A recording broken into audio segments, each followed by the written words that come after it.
সাকিব আল হাসান তার পুরো ক্যারিয়ারে কখনো অস্ট্রেলিয়ার মাটিতে টেস্ট খেলেননি। তামিম ইকবালের ক্ষেত্রেও একই কথা।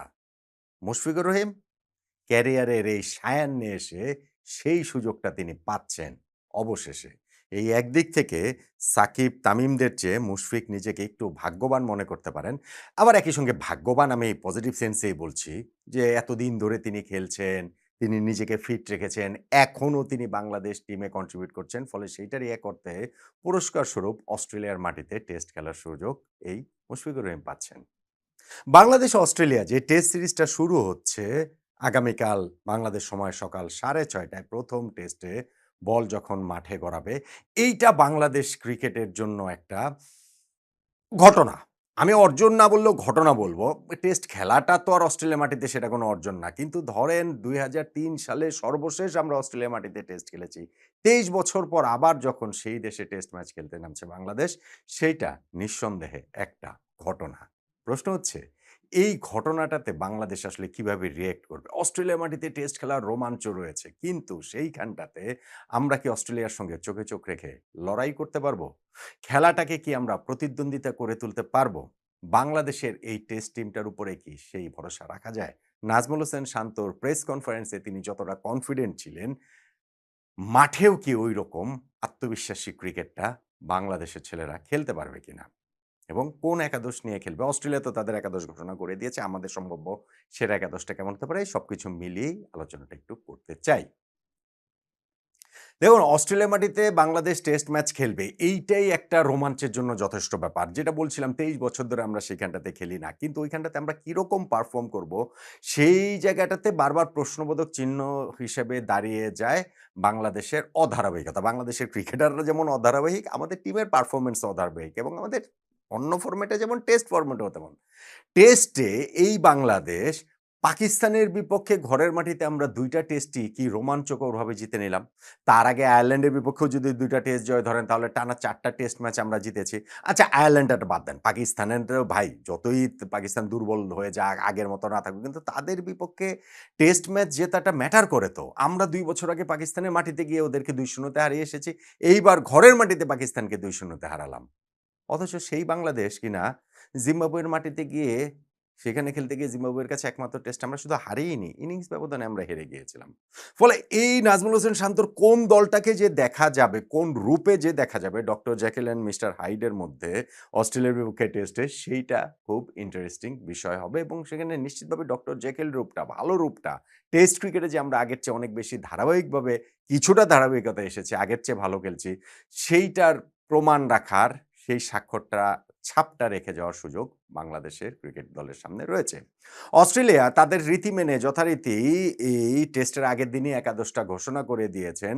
সেই একাদশে ধরেন ট্রাভিসের সঙ্গে জেক ওয়েদারেল্ড ওপেন করবেন।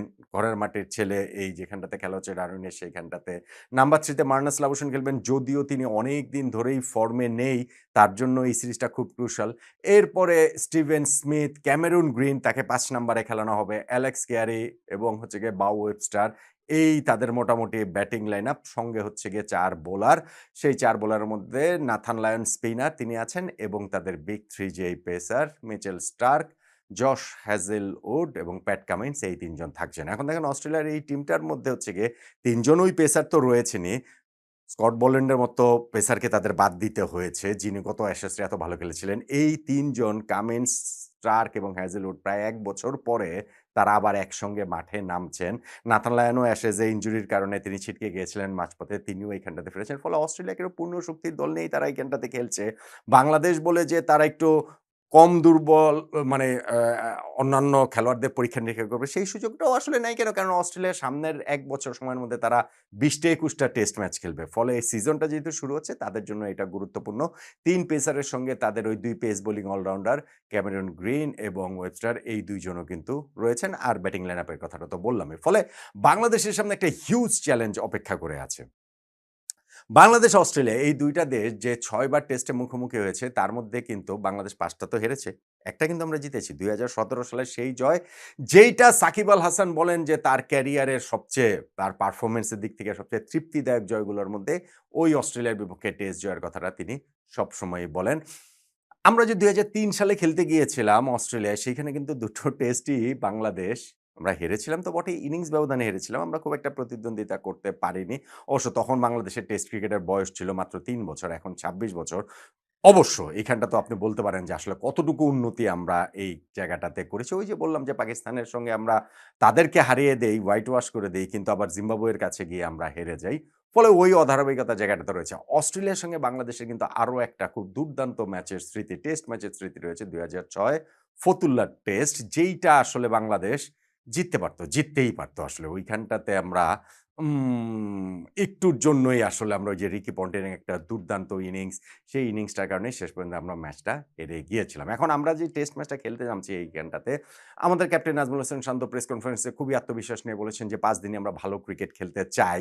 আমাদের সেই ভালো ব্যাটসম্যানদের রান করার টার্গেটটাও তিনি দিয়েছেন। আমরা আসলে কোন একাদশ নিয়ে এইখানটাতে খেলব। প্রথমত ওপেনিং এর যে জায়গাটা, সেইখানটাতে সাদমান ইসলাম, তানজিদ হাসান, তামিম এবং সৌম্য সরকার, এই ৩ জনের মধ্যে ২ জনকে খেলানো হবে। সেই ২ জন কারা হবে টিম ম্যানেজমেন্টের ডিসিশন নেওয়া রয়েছে। আমার কাছে যেটা মনে হয় যে তানজিদ হাসান, তামিম তিনি খেলবেন। এখন সাদমান নাকি সৌম্য, এইটা একটু ডিসিশনের ব্যাপার। আমরা অবশ্য প্রস্তুতি ম্যাচের কথা কি বলব? সেখানে তো সেকেন্ড ইনিংসে আমরা ৫৪ রানে অল আউট হয়ে গিয়েছিলাম। কিন্তু সেইখানটা তো আমরা দেখেছি সৌম্য ফার্স্ট ইনিংসে ৮ নম্বরে ব্যাটিং করেছেন। সেকেন্ড ইনিংসে আবার একটু উপরের দিকে উঠে তাকে ৪ নম্বরে ব্যাটিং করানো হয়েছে। যদিও কোনটাতেই তিনি সফল হননি। ফলে ফার্স্ট চয়েস ওপেনার যে সৌম্য সরকার না, সেটা বোঝা যাচ্ছে। হয়তোবা এইখানটাতে তানজিদ হাসান, তামিমের সঙ্গে সাদমানই বাংলাদেশের ইনিংস ওপেন করবেন। অথবা যদি এইখানটাতে সাদমানকে বসিয়ে রাখা হয়, সেক্ষেত্রে হয়তোবা সেই সৌম্যর সুযোগটা থাকবে। আমাদের এরপরের ব্যাটিং লাইন আপের জায়গাটা সলিড জায়গা রয়েছে। সলিড এই সেন্সে যে ধরেন হচ্ছে গিয়ে মমিনুল হক সৌরভ, নাজমুল হোসেন শান্ত, মুশফিকুর রহিম এবং লিটন দাস। এই ৪ জন খেলবেন। লিটন দাসকে টেস্ট ম্যাচ শুরু হওয়ার আগের দিন ফিট ডিক্লেয়ার করা হয়েছে। সো ১ম টেস্টের একাদশে তিনি ঢুকে যাচ্ছেন সেটা নিশ্চিতভাবেই, এবং এই দলের সঙ্গে থাকা জাকের আলী অনেক, তিনি দেশে ফিরে আসছেন। এ দলের সিরিজ খেলবেন। আরেক পেসার ইনফ্যাক্ট হচ্ছে গিয়ে মুশফিক হাসান, তিনিও ফিরে আসছেন।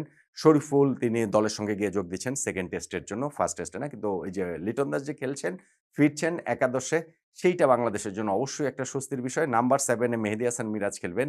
যিনি আসলে টেস্টে আমি মনে করি একেবারে ট্রু অলরাউন্ডার রোলটাই তিনি প্লে করেন। প্রস্তুতি ম্যাচটাতেও তিনি সেঞ্চুরি করেছেন। বাংলাদেশের ব্যাটসম্যানদের মধ্যে বলার মতো পারফর্ম তিনি এখানটাতে করেছেন। সঙ্গে আমাদের এখানে যদি আমরা বোলিং লাইন আপটাতে দেখি, মিরাজের সঙ্গে আমার মনে হয় যে বাংলাদেশ আসলে এখানে সেকেন্ড স্পিনার খেলাবে, তাইজুলকেই খেলাবে। সো তাইজুল মিরাজ থাকবে। আমরা ৪ পেসার নিয়ে খেলবো, আমার কাছে সেটা মনে হয় না, এবং সেই পেস বোলিং এর ওইখানটাতে তাসকিন আহমেদের সঙ্গে হাসান মাহমুদ এবং সৈয়দ খালিদ কিংবা ইবাদত হোসেনের একজনকে খেলা হবে। তাসকিন এবং হাসান মাহমুদ খেলবেন এবং ওই ২ জনের একজনকে খেলানো হবে। শেষ পর্যন্ত গিয়ে ওইখানটাতে খালেদ নাকি ইবাদত, এই ডিসিশনটা টিম ম্যানেজমেন্টকে আসলে নিতে হবে। সো ফাইনালি গিয়ে আমাদের একাদশটা এইরকমই দাঁড়াচ্ছে। আপনি মিরাজ সহ ধরলে ৭ জন ব্যাটসম্যান এবং সঙ্গে আমাদের ৫ বোলারের মধ্যে ২ স্পিনার এবং ৩ পেস বোলার। এই একাদশটা নিয়েই হয়তোবা আমরা অস্ট্রেলিয়ার সঙ্গে মুখোমুখি হচ্ছি। যেটা বলছিলাম বাংলাদেশ সময় সকাল ৬:৩০ টায় শুরু হবে। খুবই রোমাঞ্চ নিয়ে আমরা সবাই অপেক্ষায় থাকব। অন্তত বাংলাদেশ যেন এখানটাতে লড়াই করতে পারে। অস্ট্রেলিয়ার মাটিতেই অস্ট্রেলিয়ার বিপক্ষে বাংলাদেশ টেস্ট ম্যাচ জিতে যাবে, জিততেই হবে এমন কথা